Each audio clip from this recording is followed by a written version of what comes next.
Hello, beautiful people! Today's mentoring, I'd like to share with you my title message, Velvet Steel. It's a figuratively phrase na hindi natin mababasa yung word na velvet steel in the Bible, but it has biblical style meaning. It represents a person or character who combines gentleness, compassion, and grace. Yun yung velvet. Strength, firmness, and unshakable faith like steel, yung bakal. Ibig sabihin, in short, is strength under control. At makikita natin yan sa buhay mismo ng ating Panginoong Hesukristo, who showed humility and kindness, yet He was tough and stood firm in truth. So, ang ating pong Bible character na gusto ko pong i-discover natin at pag-aralan, yung buhay po ni Shammah. So, Shammah is velvet steel in character. He is a powerful character in the Bible kung saan yung personality po ni Shammah combines two qualities, yung pagiging calm, composed, steady, and not easily shaken. And then yung pagiging steel naman niya, unbreakable, nandun yung courage niya, strength, and determination. So, mababasa po natin yung kanyang account in 2 Samuel chapter 23 verses 11 to 12. Next in rank was Shammah, son of Agi, from Harar. One time the Philistines gathered at Lehi and attacked the Israelites in a field full of lentils. The Israelite army fled, but Shammah held his ground in the middle of the field and beat back the Philistines. So the Lord brought about a great victory. So Shammah was a member of King David's elite fighting force.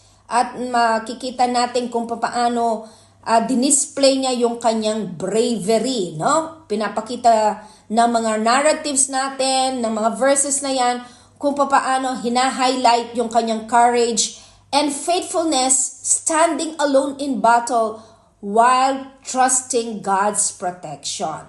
Number 1, he has a heart of velvet. Napaka-faithful niya even in small things. You see, Shammah was not a king or prophet. He was just one of David's mighty warriors, yet he cared deeply about what was entrusted to him, even a simple field of lentils. Faithfulness in small things reveals a gentle, devoted heart. So, in like manner, dapat sa buhay natin, mapapagkatiwalaan tayo. Kailangan, even yung mga maliliit na bagay na in-entrust sa atin ng Panginoon, maipakita natin yung ating faithfulness. And number 2, he has a spirit of steel. Ayan, yung espiritu niya parang matigas na bakal kasi nagpakita siya ng steadfast spirit. When others fled, tumakas yung maraming mga kasamahan niya, but Shammah stood alone against the enemy and defended the field. His courage was not loud, hindi siya maingay, ayan, hindi siya presentuoso, but he was steadfast. He held his ground when it mattered most. And number 3, Shammah is a velvet steel in character because he has a life that honors God.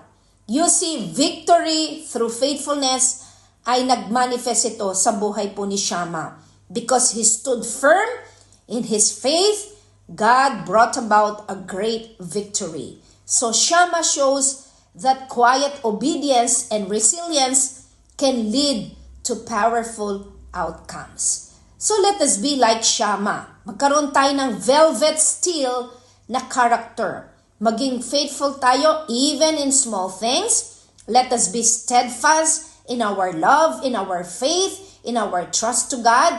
Even in the midst of trials, maging unwavering po yung ating faith kay God. And even when others fall away and life seems, sabihin na natin, napaka-uncertain, pero nananatili po yung espiritu natin, yung puso natin na nagtatapat and bringing honor to God. God bless everyone. I hope you've learned sa buhay po ni Shammah. Thank you for watching and